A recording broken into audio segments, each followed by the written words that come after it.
Assalamualaikum warahmatullahi wabarakatuh. Dengan saya Bribda Rauzi Iranda, anggota Satuan Lalu Lintas Polres Aceh Besar.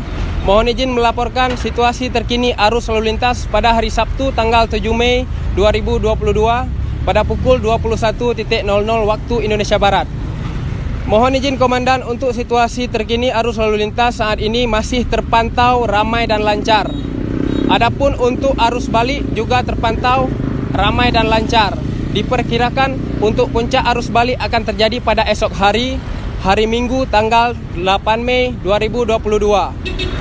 Kami tetap menghimbau kepada seluruh pengguna jalan, khususnya yang ada di wilayah hukum Polres Aceh Besar, agar selalu tetap berhati-hati dan patuhi semua aturan lalu lintas, utamakan keselamatan.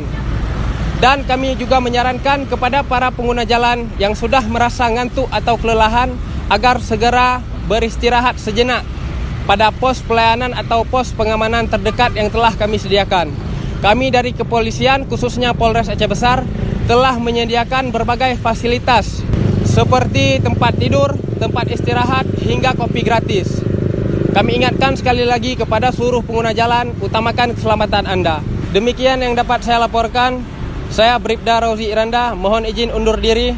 Assalamualaikum warahmatullahi wabarakatuh. Selamat malam. Salam presisi.